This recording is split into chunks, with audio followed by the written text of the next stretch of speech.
Mark Twain once said, "Too much of anything is bad, but too much good whiskey is barely enough." Saturday is World Whiskey Day, and it's our favorite spirit here on the show, one of our favorites. And here to help us celebrate is Jason Barrett. He is the president and head distiller at Black Button Distilling in Rochester, New York. Jason, thank you so much for joining us on 5 Live today. Thanks for having me. Yeah, Jason, you've sent over a couple bottles of your 4-grain straight bourbon whiskey. We're going to talk a little bit about that in a minute here, but first, I'm going to put you on the spot, and I'm going to ask you a question that always comes up in conversations about whiskey. And a lot of people pretend to know the answer, but I don't know that they really do. I want to settle it right here and now. What is the difference between bourbon and whiskey? I've heard all bourbon is whiskey, but not all whiskey is bourbon. Can you straighten that out for us?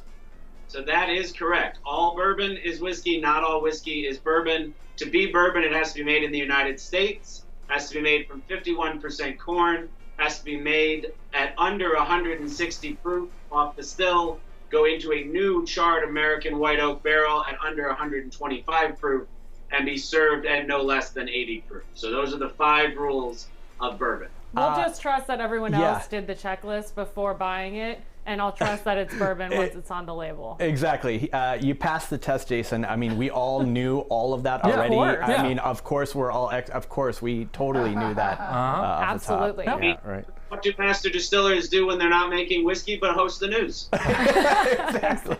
You know, and here in LA, we're so familiar with farm to table. You say Black Button is a grain to glass distillery. So can you explain that process for us? Yeah, so about 45 minutes south of our distillery here in Rochester, New York, is Edgewood Farms, which is a 5th-generation family farm that grows all of the grains that we use for all of our ingredients. The corn, the wheat, the rye, and the malted barley are all put into the ground specifically for us. We use heritage grains, so some of those older styles. We don't get as many pounds per acre, but we get a lot more flavor that makes a much more flavorful whiskey. We commit to those crops before they're ever planted, take full financial responsibility for them.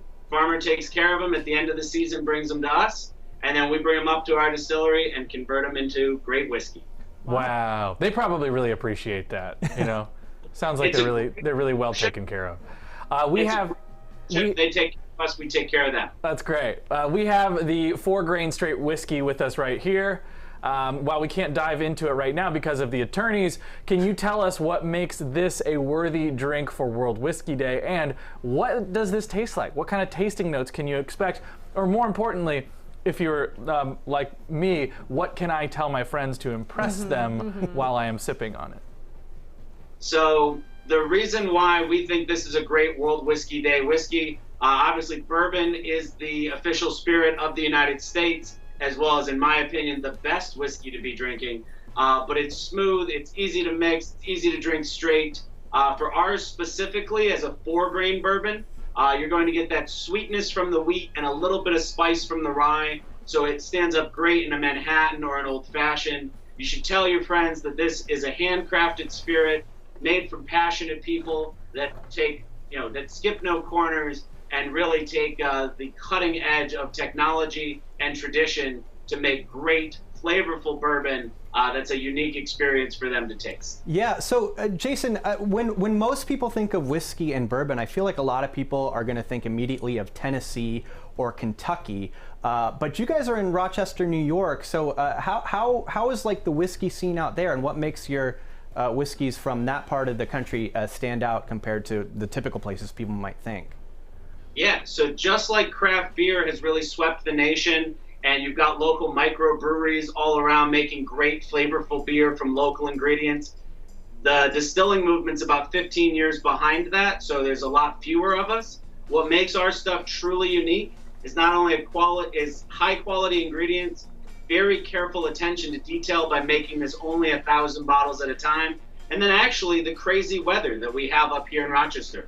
We went 22 days last year without getting above 0 degrees. Oh my! And at that cold temperature, which you guys can't even imagine. Yeah, No. We don't want to. Honestly, like I'm ready to like throw my microphone off and walk out of here because you even just said that. Yeah, go enjoy the sun while we have it. No, but also like that's great weather to want to drink whiskey. This is why we have to know whiskey, so we can stay warm in the That's winter.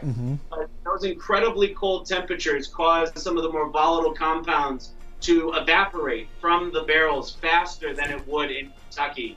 And we end up with an incredibly smooth, easy to drink product at an earlier age. But in order to do that, we end up with 22% evaporative losses in 3 years. So if we put 100 gallons worth of whiskey in a barrel, we're only going to get out about 78 3 years later. So, but it's those high evaporative losses that really concentrate the flavor and give us one of the components that gives us the great taste of our whiskey. Wow. So when you're talking about flavors, we've been told so many times that tasting notes are what you taste. There is no right or wrong answer, but I feel like that's got to be a lie. I will admit that some people I've definitely been to tastings where people are just off in the weeds, but for the most part, everybody's tongue tastes things differently, and your taste buds are constantly repopulating. So actually every 7 years, you trade out all the taste buds in your mouth. And what you might not have liked in your 20s, you might find very pleasant in your early 30s. That makes sense. Just like husbands. And maybe it's another thing. Well, sorry. It was Mother's Day this weekend, so it's on the mind. This is so exciting. Where can we get this whiskey if we're in California? So what's really exciting is that you can have this whiskey shipped direct to your front door. If you go to blackbuttondistilling.com, we've got some great partners that are able to ship it anywhere in the United States, and that's just become legal. So it's a great opportunity to get great craft products like this, and you don't even have to go hunting for them. That's awesome. And so when we do get a bottle, I mean, we have our bottles here.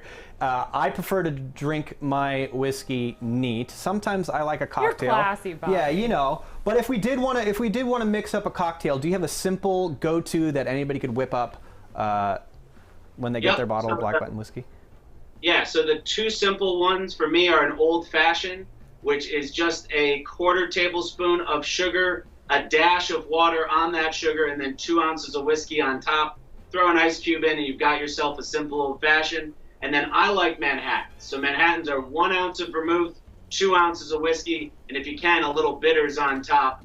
And all of that over an ice cube, again, is just a great way to enjoy a Friday night. Andrew loves his Manhattans. He I loves do. Manhattans. I'm a big fan. That sounds very, very tasty. Any kind of garnish, or do you just drink it like that?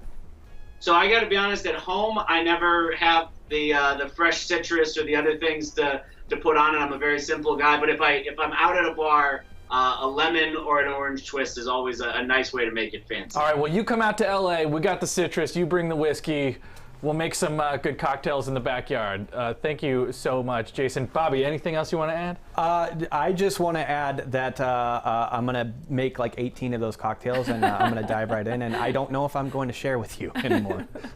Well, now that we know so much about it, we'll do our own little tasting notes and see how far off the rails Robert is. Yeah. As usual. We should have him describe it right when he first starts drinking it, and then after he's had 2 or 3 shots. I like that idea. One thing that really popped out to me, it doesn't, not necessarily the whiskey, of course, but right here, stop, think, lift. That's the way I live my life. I lift. Robert's a all power day. lifter. We're so sorry. I just have to point that out there. I like that you have that in there. We bud, have so. guests, Robert. We have a guest. Can you please? I dived into the whiskey a little early, so I'm sorry. Oh, God. Jason, thank you so much. Happy World Whiskey Day. Cheers, my friend. Thanks for joining us on 5 Live. Cheers, guys. Thanks for having me. All right, we'll be back with more 5 Live right after this break. Crack that open. Yeah, Here we Let's go. pour Here some we go. shots. Here we go. Here we go. Here we Let's go. get that Here we go. baby. Here we go. And here we go. Oh, it's so beautiful. Can I at least? I can smell it, right? Yeah, there's no law that's attorney. Hold on, let me get the attorney. Yeah. on the Go ahead line. and see if they'll let me smell it. I do. I want to just. Yeah, you can smell it.